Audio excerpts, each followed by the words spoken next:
de pouvoir parler avec son chien ou de comprendre ce que les oiseaux disent quand ils chantent le matin.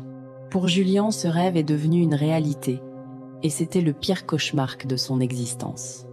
Julien vivait une vie tranquille, retraité dans une maison isolée au milieu des bois. Il aimait la solitude et la nature. Jusqu'au matin où il s'est réveillé avec un mal de crâne atroce et une étrange sensation de bruit dans la tête. Au début, il pensait que c'était une migraine, mais quand il a ouvert la fenêtre, il n'a pas juste entendu le vent, il a compris le vent. Il a compris que l'écureuil sur la branche ne cherchait pas des noisettes par hasard. Il pensait « l'hiver arrive, cache la noix, le froid tue ». Julien a sursauté. Ce n'était pas une intuition, c'était une voix claire, cristalline, qui résonnait directement dans son cortex cérébral. Les premières semaines, Julien s'est cru devenu un saint François d'Assise moderne. Il parlait à son chat Barnabé. Barnabé ne lui répondait pas par des mots humains, mais par des concepts visuels bruts.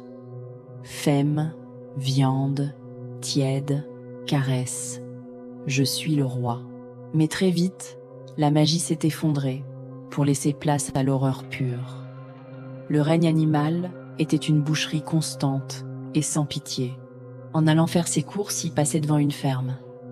Il a dû s'arrêter pour vomir. Il entendait les poules. C'était une cacophonie d'angoisse. Serre, couper, gratter, douleur, peur. Le renard vient, poussin mangé. Dans les bois, les insectes criaient.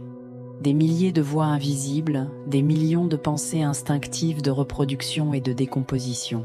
Le bruit était devenu insupportable. Il n'y avait plus de silence dans le monde. Même une petite araignée émettait un bourdonnement mental. Tisser, attendre, tisser, attendre, la mouche viendra. Julien a commencé à s'isoler. Il a scellé les fenêtres avec du mastic, il a porté des bouchons d'oreilles. Mais rien ne pouvait arrêter les pensées qui n'étaient pas des sons. Elles étaient directement dans son esprit. Et le pire est arrivé un soir. Son chien Barnabé est venu le voir. Julien s'attendait à son habituelle pensée de caresse. Mais ce soir-là, le chien le regarda fixement et une nouvelle pensée émergea, froide et calculatrice. Il est faible. Il ne bouge plus. Si je mords la gorge, je mange. Je suis le prédateur. Julien a bondi de sa chaise, terrifié. Des amis sont venus lui rendre visite, inquiets. Julien a ouvert la porte et il a vu non pas des humains, mais 2 grands primates bipèdes. Il a vu l'homme sourire, mais il a entendu « J'en ai assez de lui, je veux partir, on finit le café et on s'en va ». Il a vu la femme l'embrasser, mais il a entendu « Je suis triste, je veux qu'il m'écoute ». Je vais pleurer pour qu'il se sente coupable. Julien a compris que les humains, ils n'étaient que des animaux pilotés par les mêmes instincts. L'égoïsme, la peur et la violence. Il a fermé la porte au nez de ses amis et s'est enfermé dans le noir. Il ne pouvait plus supporter le monde. Il a attrapé une paire de ciseaux, pensant que s'il devenait muet, il arrêterait d'entendre le monde. Mais les cris des animaux du dehors, les loups, les insectes, tout s'est rué dans sa tête dans un dernier hurlement collectif. Le lendemain, la police a trouvé Julien.